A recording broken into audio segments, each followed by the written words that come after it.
Hi అండి, అందరు ఎలా ఉన్నారు? నేనైతే చాలా బాగున్నానండి. మీరు కూడా బాగున్నారని అనుకుంటున్నాను. ఇవాళ నేనైతే ఒక డిఫరెంట్ రెసిపీతో మీ ముందుకు వచ్చానండి. ఆ రెసిపీ ఏంటంటే ఒక వెజిటేబుల్ పులుసు. ఆ వెజిటేబుల్ నేమ్ ఏంటో నేను ముందుగా చెప్పను అనమాట. ఆ వెజిటేబుల్ నేమ్ తెలుసుకోవాలంటే స్కిప్ చేయకుండా వీడియో అంతా చూడండి. నేను లాస్ట్లో చెప్తాను.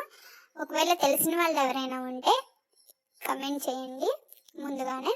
ఓకే, ఇప్పుడైతే మన రెసిపీ స్టార్ట్ చేసేద్దాము. నేనైతే ఆ వెజిటేబుల్ తీసుకొని ఈక్వల్ పీసెస్లో కట్ చేసుకున్నానండి.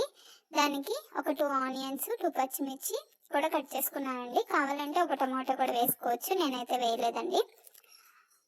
ఒక పాత్ర తీసుకొని అందులో కొంచెం ఆయిల్ తీసుకొని అందులో తిరుగుమాత గింజలు వేయాలండి. తిరుగుమాత గింజలు అంటే పచ్చి శనగపప్పు, సాయి మినపప్పు, ఆవాలు, జీలకర్ర ఈ 4 కలిపి 1 టేబుల్ స్పూన్ ఉండేలా చూసుకొని ఆ టేబుల్ స్పూన్ తిరుగుమాత గింజలు వేసుకొని అవి కొంచెం వేగిన తర్వాత కరివేపాకు వేసుకోవాలండి.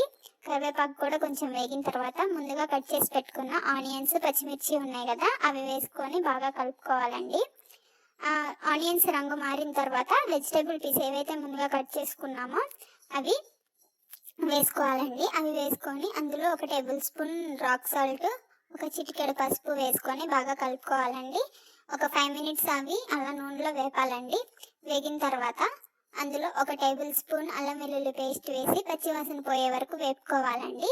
వేపుకున్న తర్వాత నేను ముందుగానే ఒక పెద్ద నిమ్మకాయ సైజ్ అంతా చింతపండు నానబెట్టి ఉంచుకున్నానండి.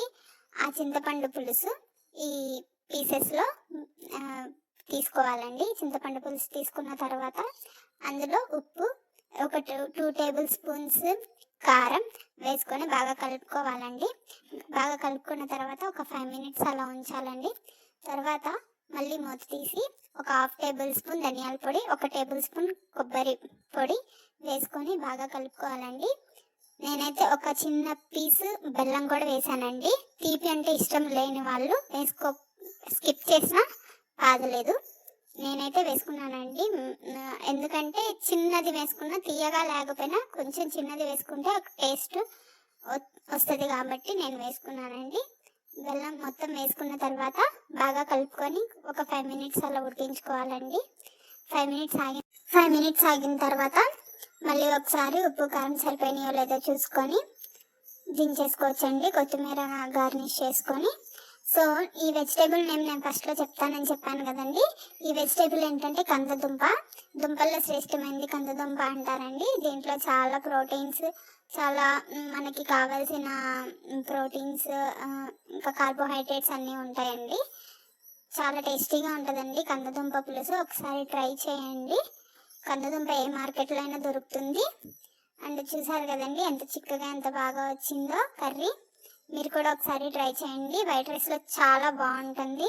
ఒకసారి ట్రై చేసి ఎలా వచ్చిందో కమెంట్ చేయండి.